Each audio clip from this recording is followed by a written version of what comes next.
Assalamualaikum warahmatullahi wabarakatuh.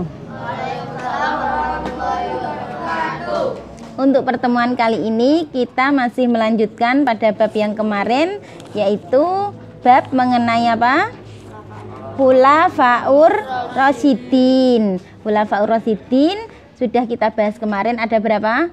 4. Yang pertama Abu Bakar As-Siddiq, yang kedua Umar bin Khattab, yang ketiga Utsman bin Affan, yang keempat Ali bin Abi Thalib. Pada pertemuan kemarin kita sudah mempelajari mengenai apa? Apa saja? Riwayat Abu Bakar As-Siddiq, apalagi prestasi Abu Bakar As-Siddiq. Supaya kita tidak ingat materi yang kemarin, saya ulangi lagi untuk mengenai Khulafaur Rasyidin yang pertama, yaitu siapa? Abu Bakar As-Siddiq. Abu Bakar As-Siddiq ini dia diangkat menjadi Khulafaur Rasyidin yang pertama, ditunjuk secara apa? Musyawarah. Tempatnya di mana? Sakifah Bani Sa'idah. Penunjukan Khalifah Abu Bakar As-Siddiq ini berasal dari 2 kelompok, yaitu dari apa saja? Kaum Muhajirin dan kaum Ansor. Kalau dari kaum Muhajirin kemarin, dari kaum Ansor kemarin yang ditunjuk siapa? Abu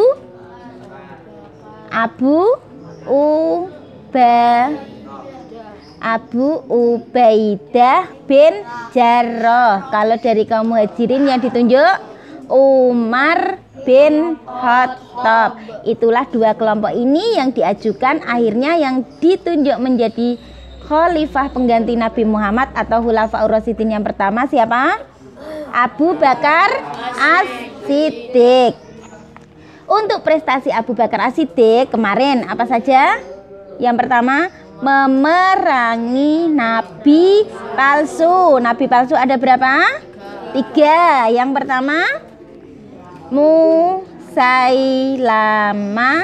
Al-Kadzab. Nabi palsu yang kedua Tulaihah bin Huwailid Al-Asadi.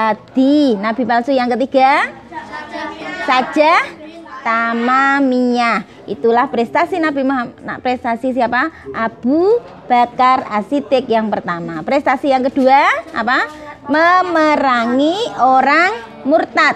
Prestasi yang ketiga memerangi orang yang tidak mau membayar zakat. Prestasi yang keempat mengumpulkan Al-Quran. Kamu paham apa enggak yang dimaksud mengumpulkan Al-Quran? Apa Al-Quran ini dikumpulkan? Tidak. Tapi apa?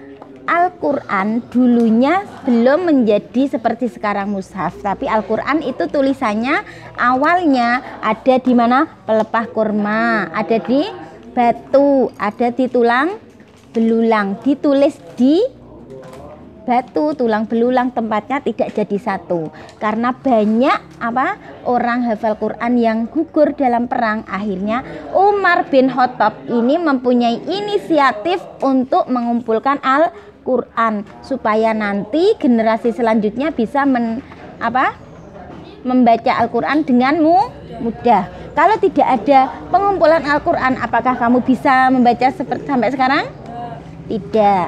Inilah ide yang mempunyai ide mengumpulkan Al-Quran pada masa Abu Bakar siapa tadi? Umar bin Khattab. Prestasi yang selanjutnya apa?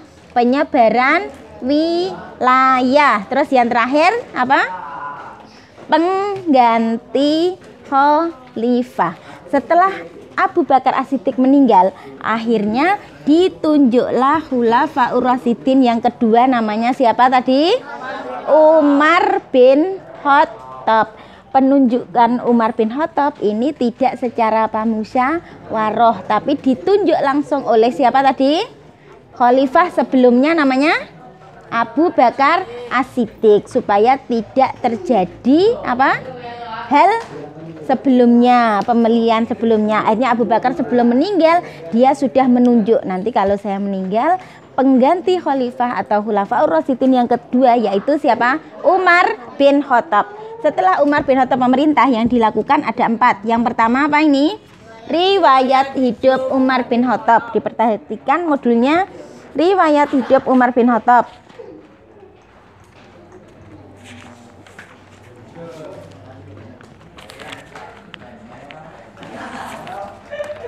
Riwayat hidup Umar bin Khattab. Umar bin Khattab ini nama lengkapnya siapa?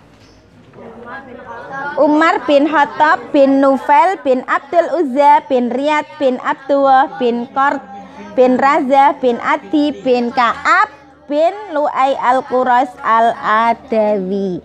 Ibunya bernama Hantamah binti Hasim bin Mughirah bin Abdillah bin Umar bin Mahzum.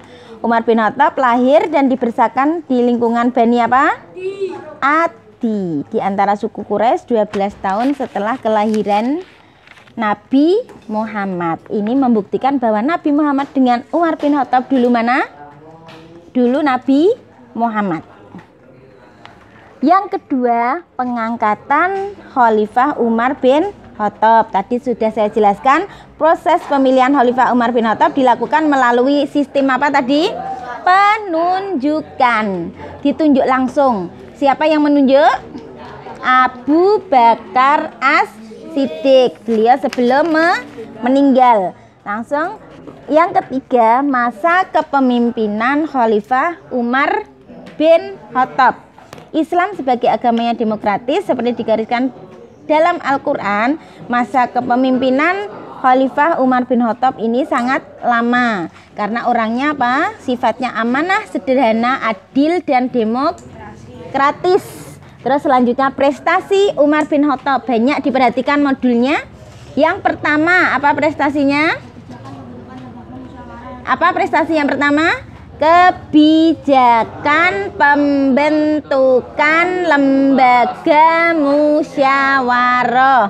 Prestasi yang kedua, kebijakan administrasi pemerintahan negara. Ini dibentuk, yaitu namanya Nidhamul Idari. Yang ketiga, apa kebijakannya? Pembentukan lembaga peradilan. Yang keempat, pembentukan lembaga Baitul Mal atau yang mengurusi masalah keuangan negara. Yang kelima, lembaga Al-Hizbah. Terus yang keenam, kebijakan pertahanan keamanan negara atau Korps Militer. Terus yang ketujuh, kebijakan suksesi kepemimpinan Islam. Sampai di sini untuk pertemuan materi SKI. Semoga apa yang sudah kita pelajari nanti bermanfaat dan mudah kita pahami. Wassalamualaikum warahmatullahi wabarakatuh.